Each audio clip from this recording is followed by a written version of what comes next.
Hello दोस्तों, हमारे channel divine संसार में आपका एक बार फिर से स्वागत है।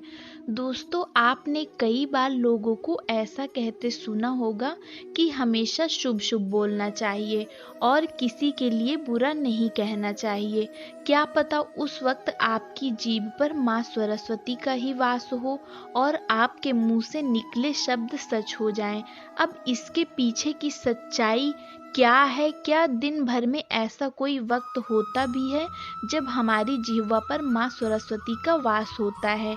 आज की वीडियो में हम जानेंगे। वीडियो को शुरू करने से पहले आपसे ये कहना चाहेंगे कि अगर अभी तक आपने हमारे चैनल को सब्सक्राइब नहीं किया है तो प्लीज़ हमारे चैनल को सब्सक्राइब कर लीजिए। दोस्तों, माँ सरस्वती, जिन्हें विद्या, बुद्धि, ज्ञान व विवेक की देवी भी कहा जाता है, दोस्तों इस अंधकारमयी जीवन से इंसान को सही राह पर ले जाने का सारा वीणा वादनी सरस्वती माँ के कंधों पर होता है। ये देवी मनुष्य समाज को महानतम संपत्ति, ज्ञान संपदा प्रदान करती हैं।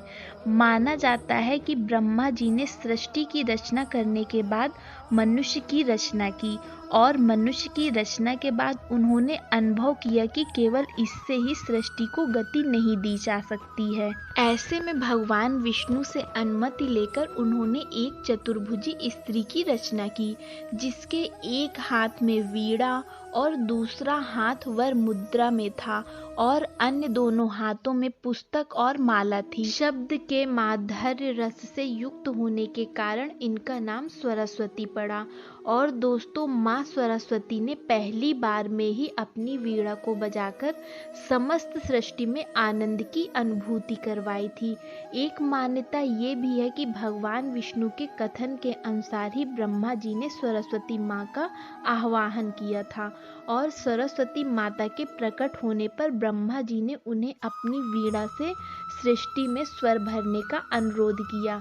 माँ सरस्वती ने जैसे ही वीणा के तारों को छुआ, उससे सर्वप्रथम सा शब्द फूट पड़ा। ये संगीत का 7 सुर में प्रथम स्वर है। इस स्वर से ब्रह्मा जी के मुख सृष्टि में ध्वनि का संचार होने लगा, जिससे कि हवाओं को, सागर को, पशु पक्षियों और अन्य जीवों को पानी मिलने लगा। नदियों से कल कल की ध्वनि फूटने लगी। इससे ब्रह्मा जी बहुत प्रसन्न हुए और उन्होंने प्रसन्न होकर सरस्वती माँ को वाणी की देवी नाम से संबोधित करते हुए भगेश्वरी नाम दिया। मित्रों, पुराणों में सरस्वती माता को कमल पर बैठा दिखाया जाता है।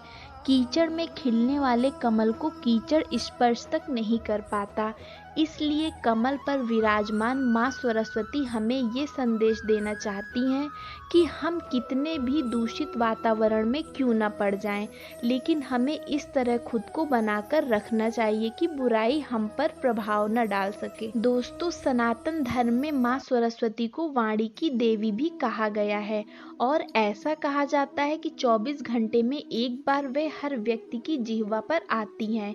इस दौरान बोला गया शब्द सच होता है। अक्सर घर में बड़े बुजुर्ग कुछ भी बुरा या अपशब्द बोलने के लिए मना करते हैं। उनका मानना होता है कि कभी भी देवी सरस्वती जीभ पर बैठ सकती हैं और जाने अनजाने में बोली गई बात सच भी साबित हो जाती है। और दोस्तों, ये कोई कल्पना नहीं है बल्कि प्रमाणिक शब्द है। किसी के बारे में ना कभी गलत बोलें और ना ही कभी गलत सोच रखें, क्योंकि माँ सरस्वती कब जिह्वा पर आ जाए कुछ नहीं कहा जा सकता। दोस्तों, कुछ पुरानी मान्यताओं के अनुसार रात को 3:10 से लेकर 3:15 तक का समय सर्वोत्तम होता है। 5 मिनट के बीच बोली गई कोई भी बात अवश्य सिद्ध होती है। ऐसी मान्यता है कि अगर सरस्वती माता का सच्चे मन से पूजन किया जाए तो वे भी अपने भक्तों पर जरूर प्रसन्न होती हैं और उसे विद्या और बुद्धि की प्राप्ति होती है। दोस्तों, आइए आपको ये भी बता दें कि आप आखिर माँ सरस्वती को कैसे प्रसन्न कर सकते हो। दोस्तों, सरस्वती पूजा करते समय सबसे पहले सरस्वती माता की प्रतिमा को सामने रखें।